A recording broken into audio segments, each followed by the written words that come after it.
Quoi? Est-ce que vous pouvez m'expliquer ce que je viens d'entendre?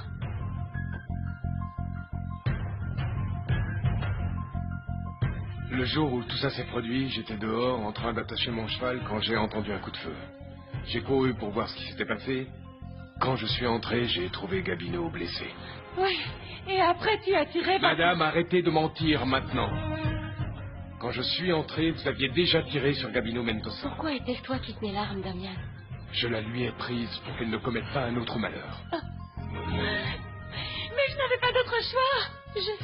Je demandais à Damian de s'accuser de tout parce que je ne voulais surtout pas que mon fils sache que sa mère avait été capable de tuer un homme, hein, tu me comprends? Non, bien sûr que non, Gaël. Gaël aurait parfaitement bien compris. Si vous avez fait ça, c'était pour vous défendre, n'est-ce pas? Évidemment, bien sûr que oui.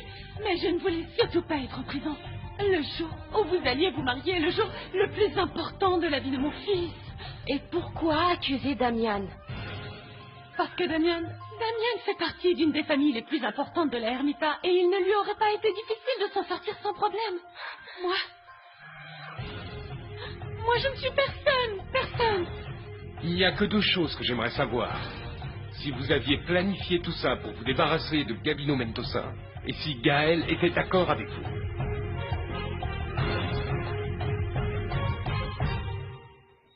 Il vaut mieux que je vienne voir Elisa plus tard. Ça ne m'intéresse pas de vous écouter. Tu pourrais venir un peu plus tard, tu pourrais venir dans la soirée, parce que je vais pas passer mon temps à t'ouvrir la porte.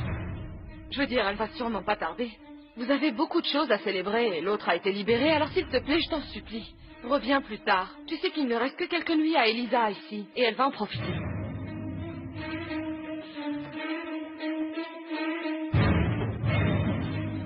Comment peux-tu être aussi heureux dans la vie? Oui, toi! Alors que tu as pour mère cette garce qui m'a volé mon mari. Taisez-vous et contrôlez-vous, s'il vous plaît. Tu ne me feras pas taire, petit insolent. Apparemment, le mot abandon est le préféré d'Ingrid Navarro, non? D'abord, elle l'a appliqué à toi, et à présent, elle fait en sorte qu'Edmundo l'utilise avec moi. Cette femme a anéanti ma famille. Mais de toute évidence, elle n'a ni valeur ni morale pour avoir abandonné son propre fils comme ça, comme aux ordures. Taisez-vous ou vous allez le regretter. Tu n'es personne pour me menacer. Tu n'as pas de nom, tu es juste un bâtard. Le fils d'un quelconque paysan ou d'un triste ivrogne de bar. Suffit. Tu sais quoi? Franchement, ça ne me surprend pas que tu te maries avec Elisa. Vous formez le couple parfait. Seul quelqu'un d'aussi commun comme tu peux l'être peut vouloir de cette jeune fille après que Damian l'ait virée. Et heureusement, il l'a échappé belle en se débarrassant de cette folle. Rendez grâce à Dieu d'être une femme. Sinon je vous ferai travailler vos paroles. Mais quel toupet! Non, vraiment, j'ai toujours très bien su cerner votre petit groupe depuis que vous êtes petit. Elisa, la petite fille de la guérisseuse et toi, vous avez fait parler de vous dans ce village. Alfonsina a bien fait d'envoyer son fils à l'extérieur de la Ermita. Comme ça, elle a pu l'empêcher de traîner avec vous. Oui, parce qu'il vaut mieux être comme votre fille Sabrina, qui a couché avec ce porc de Paolo Landucci. Et qui d'autre? Votre fils Enrique, ce grand monsieur, qui maintenant est fiancé avec la petite fille de la guérisseuse, comme vous dites. Le seul coupable de tout ça, c'est mon ex-mari, pas moi. Mon Enrique est seulement en train d'imiter le mauvais goût de son père. C'est pourquoi mon fils s'est attaché à cette garce de Paloma. Depuis le début, elle a très bien su quoi faire pour lui mettre le grappin dessus et surtout pour qu'il l'épouse. De quoi vous parlez, madame? De quoi? Du simple fait qu'elle est couchée qui sait combien de fois dans le lit de mon fils. Pour bien sûr C'est obtenir... n'importe quoi, pour l'amour de Dieu. Paloma, tout comme Elisa, est le genre de fille à s'immiscer là où il ne faut pas. Madame, vous savez quoi? Allez refaire votre vie. Celle que vous aviez finie à présent. J'en avais une de vie, imbécile, mais ta mère me l'a volée. Tu as entendu? Comment osez-vous accuser Gaël d'une chose pareille? Répondez, madame. Non, je ne permettrai pas qu'on accuse Gaël de quoi que ce soit. Vous êtes des amis, vous ne pouvez pas vous disputer, et encore moins par ma faute. Précisément parce que nous sommes amis, et parce qu'il a été comme un frère, que je ne permettrai pas qu'on lui fasse du mal, non. Je vous jure que rien de tout ça n'a été fait exprès. Je te jure, Elisa, comment aurais-je pu faire ça? Je n'ai pas assez de sang-froid pour faire une telle chose, voyons. De tout cœur, Je l'espère. Quoi qu'il en soit, Gabino est toujours vivant, et s'il se réveille et s'il peut parler, il faudra écouter ce qu'il aura à dire à votre sujet, et surtout ce qui s'est passé le jour où vous lui avez tiré dessus.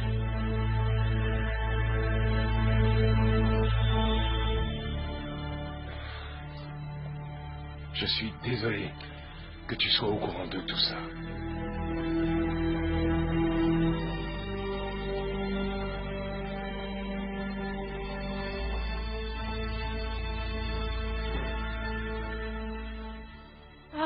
Tu n'imagines pas la rencontre désagréable que je viens de faire avec Gaël là-bas dehors. Si. Alors, Non, comme si toi, ça ne Bégonia. suffisait pas avec Edmundo. Je sais bien. J'ai vu par la fenêtre comment vous vous disputiez. En fait, j'ai l'impression que tout le monde est contre moi, Carmina. En plus, Bégonia. Edmundo ne se contente pas de se pavaner dans tout le village avec Ingrid Navarro. Mais il veut aussi l'inviter à venir vivre chez lui. Dans cette maison que j'ai décorée avec tant d'attention. Et tu sais quoi en plus? Oui. Quoi? Il a l'intention de se marier avec elle. Non, c'est n'importe quoi. Ce n'est pas possible. Mais Bégonia... En fait, moi, je suis d'accord avec toi. Tu ne mérites pas une chose pareille. Cette femme est très habile et tu sais quoi? Ce qui est dommage, c'est qu'Edmundo est en train de se faire embobiner par elle. Il ne se rend pas compte de la façon dont Ingrid l'utilise. Tu es sérieuse? Bien sûr. Et que vas-tu faire? Hein? Tu vas rester assise ici à pleurer et pleurer encore Non, et en fait, encore? je ne sais pas quoi faire. Je suis désespérée. Tu voudrais le récupérer? Oui. Ne t'avoue pas vaincu. Bats-toi pour lui. Dis-moi, tu voudrais faire disparaître Ingrid Navarro, non? Évidemment, mais... Tu peux compter sur moi. Ah oui, vraiment? Non, mais on est amis, non? Écoute, tu m'as soutenu dans mes temps de crise, pas vrai? Quand ça se passait mal avec Augusto, tu as toujours été avec moi, alors il est de mon devoir de t'aider à présent. Écoute, souris. Parce que je sais plein de petites choses que tu peux parfaitement utiliser contre cette femme. Et tu regagneras le cœur d'Edmundo. Tu verras que tout va s'arranger. Oh, Carmina. Le docteur est là? Je veux pas te parler, le docteur est là? Oui, il est dans son... Merci, Miguel. De rien, Edmundo. Ah, Gaël, Docteur? le docteur Chacon. Bonjour. Le neurologue qui est venu de Mérida pour s'occuper de Gabino Mendoza. Enchanté. Oui, moi aussi. Il va falloir que j'y aille, Edmundo. Merci pour tout, et si un changement survient chez le patient, tu me préviens immédiatement. Bien sûr, compte sur moi, Merci. Miguel. Encore merci Excusez-moi. et au revoir. Au revoir. Le neurologue a déjà examiné la radiographie que nous avons faite à Gabino ici à l'hôpital. Demain, ils vont l'emmener à Mérida pour lui faire passer un scanner et des examens beaucoup plus approfondis. Mais il m'a dit que le plus probable est qu'on ne puisse pas extraire la balle. L'opération chirurgicale pourrait occasionner des dommages irréparables. Et dans qu'est-ce le que ça peut me faire, docteur? C'est pas pour Gabino Mendoza que je suis là, mais pour Ingrid. Voyons du calme. Je n'ai rien dit sur la façon dont tu es entré dans mon cabinet, mais ça suffit. Tu baisses d'un ton immédiatement avec moi, ou je serai obligé de te demander de sortir sur le champ. Pardon, docteur, pardon, mais... Que voulez-vous que je vous dise? Je viens d'avoir une discussion houleuse avec Bégonia qui parle mal d'Ingrid. Oui, Ça m'a je la mis très connais, en colère. Je la connais. C'est une vraie spécialiste pour provoquer ce type de réaction. Bon, que s'est-il passé? Que t'a-t-elle dit? Eh bien, ce que je viens de vous dire, elle a parlé mal d'Ingrid devant moi et... Je crois que cette femme a déjà trop souffert, docteur. Elle a déjà encaissé trop de choses. Et je ne voudrais pas que des gens comme Madame Bégonia passent leur temps à la critiquer dans tout le village. Je suis totalement d'accord avec toi. Mais je ne veux pas que tu t'inquiètes, parce que ce que dira Bégonia et les rumeurs qu'on pourra entendre à la Ermita, moi, je m'en contrefiche et je les ferai taire une fois marié avec Ingrid. Vous seriez vraiment prêt à faire une chose pareille? Crois-moi, mes sentiments envers ta mère sont sincères. C'est la femme avec qui je désire refaire ma vie. Ça me fait plaisir de vous trouver ensemble. Parce que ça va beaucoup vous intéresser tous les deux ce que je vais vous dire sur Ingrid Navarro.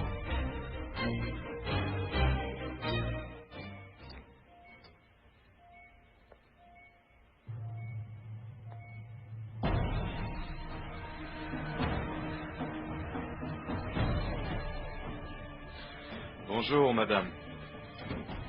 Bonjour, docteur. Vous faites partie de la famille du patient? Non.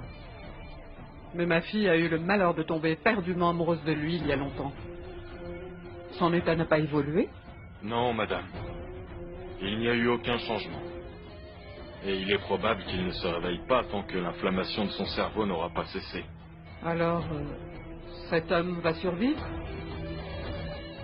Je peux seulement vous dire que son cœur bat toujours avec beaucoup de vigueur, madame. Il vaut mieux que j'y aille parce que je n'ai pas du tout envie d'entendre tout le venin que vous allez Je cracher. sais de sources sûres qu'Ingrid Navarro a joué avec vous deux.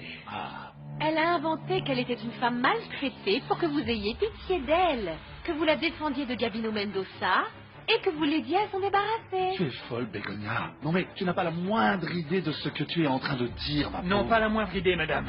Je suis allé défendre Ingrid parce que Gabino l'a frappée, il n'y a pas de doute. Non, ben si, c'est une femme très rusée.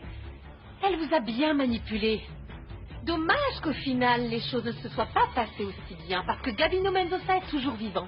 Pourvu qu'il se réveille très vite. Comme ça, il pourra lui-même vous confirmer ce que je suis en train de vous dire. Ok. Oui, pauvre de toi, Edmundo. Tu as été le pantin de cette femme pendant tout ce temps. Maintenant, tais-toi. Tais-toi parce que je n'ai aucune raison de douter d'Ingrid. Et je suis sûr qu'à moi, elle n'a jamais menti. Et même si ça ne te plaît pas, je te confirme, oui, ma décision de l'épouser et de recommencer ma vie avec elle. Ah, Edmundo, mon Dieu. Ôte-toi vite cette fantaisie de la tête. Pour ton information, Ingrid ne peut pas se marier. Ni avec toi, ni avec personne, parce que c'est déjà une femme mariée. De quoi tu parles?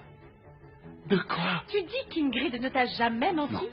Et regarde, elle t'a caché jusqu'à aujourd'hui qu'elle est l'épouse de Gabino Mendoza. Non, ce n'est pas possible, non. C'est Non. un mensonge. Non, ce n'est pas un mensonge. Pour moi aussi, ça a été une surprise quand je l'ai appris, mais c'est un fait. Ingrid et Gabino se sont mariés il y a à peine 2 ou 3 mois, à peu près. Et ce qui est curieux dans tout ça, et ce que tu dois te demander, Edmundo, c'est pourquoi elle s'est mariée avec cet homme, elle ne te l'a pas dit. Alors que toi et elle, vous étiez déjà amants. Elle a joué avec toi. Reconnais-le. Et toi, eh bien, il vaut mieux que tu acceptes que tu as pour mère la pire des femmes parce que Ingrid n'a même pas eu le courage de reconnaître que c'est elle, et non Damian Arango, qui a tiré sur son mari. Pour se retrouver veuve sans risquer de finir en prison, Pardon, hein. s'il vous plaît. Taisez-vous, s'il vous plaît. Je n'en crois pas un seul mot. Demande-lui, demande à Damian. Exige de lui la vérité. On verra bien s'il ose le nier en face. Rassurez-vous, je vais le faire. Gaël, calme-toi, il faut qu'on Ne parle. me touche pas.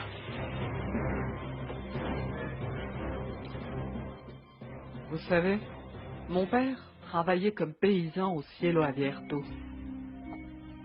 Un jour, il a reçu un coup qui l'a fait s'écrouler.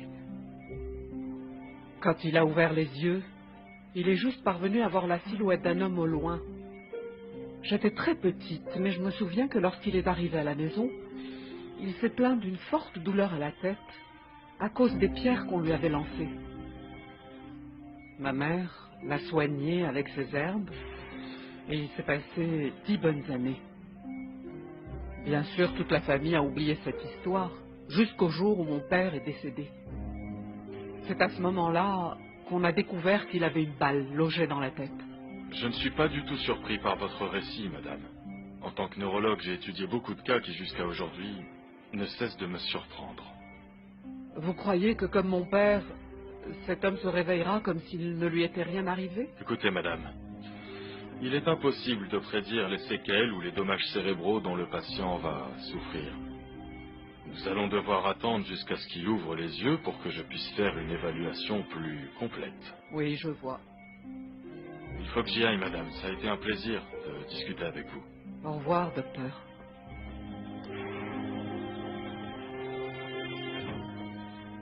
Je t'avais prévenu, Gabino. Je t'avais bien dit qu'Ingrid Navarro allait te conduire au malheur. Et qu'avec cette femme, tu allais commencer à payer pour tout le mal que tu as fait. Mais ton enfer vient à peine de commencer. Personne ne peut échapper à son destin. Et encore moins toi. Car tu es un homme maudit, Gabino. Oui, je sais que j'ai pris une décision précipitée. Mais je n'en pouvais plus vraiment avec les coups de Gabino. Et je ne pouvais rien faire. C'est pourquoi je lui ai tiré dessus. Et je suis partie quand Damien est entré. Elisa, tu dois vraiment me croire. Regarde-moi. Regarde l'état de mon visage. Tu crois qu'une chose pareille, j'aurais pu l'inventer? Je savais que toi et mon fils, vous alliez venir pour moi. Et Gabino ne m'aurait jamais laissé partir d'ici. Je craignais beaucoup pour la vie de Gaël. Beaucoup. Tu as vu? Le soir où il vous a menacé avec son pistolet, tu t'en souviens, hein? Oui, écoutez, je ne voudrais pas vous juger, ni vous reprocher quoi que ce soit, parce que je sais dans quelle situation vous étiez et que vous vous faisiez frapper de façon extrêmement violente par Gabino.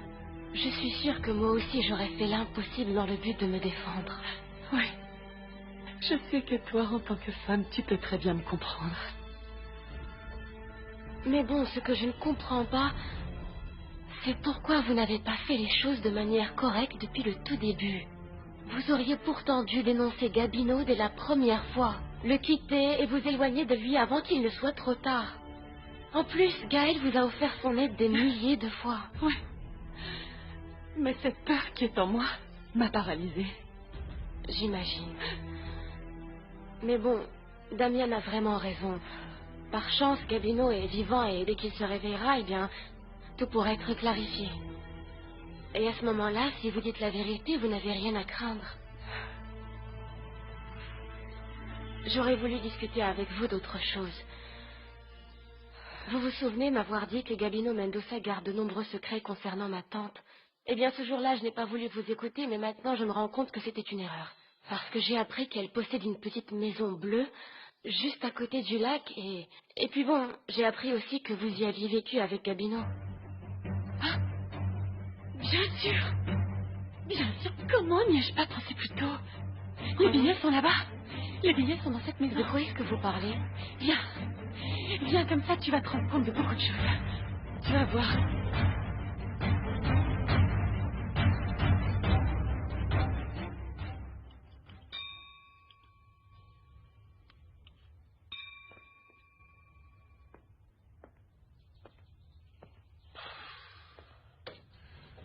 Comment ça va, Lucio? Bien, Marou. Écoute, je viens te voir à cause de ce qui se passe avec Gabino Mendoza. Et même si tu ne veux pas, je ne peux pas m'empêcher de m'inquiéter pour toi. Tu n'aurais vraiment pas dû venir, Marou. Je crois que les choses sont très claires entre nous maintenant. Assieds-toi, Oui. assieds-toi. Oui, je sais. Mais c'est peut-être une bonne occasion pour qu'enfin tu enterres le passé, non? Si c'est vrai que Gabino est responsable de la mort de Blanca, il commence déjà à payer pour ça. Tu sais, je n'ai même pas osé aller lui rendre visite au centre médical. Je ne sais pas ce que je serais capable de faire. Si tu veux, je peux t'accompagner pour que tu puisses lui parler. Tu ne dois pas laisser cet homme mourir avant qu'il n'ait entendu ce que tu as à lui dire, n'est-ce pas? Non, Marou. Non, ça ne sera pas nécessaire. Gabino est allongé dans un lit d'hôpital avec une balle dans la tête. Il n'entendra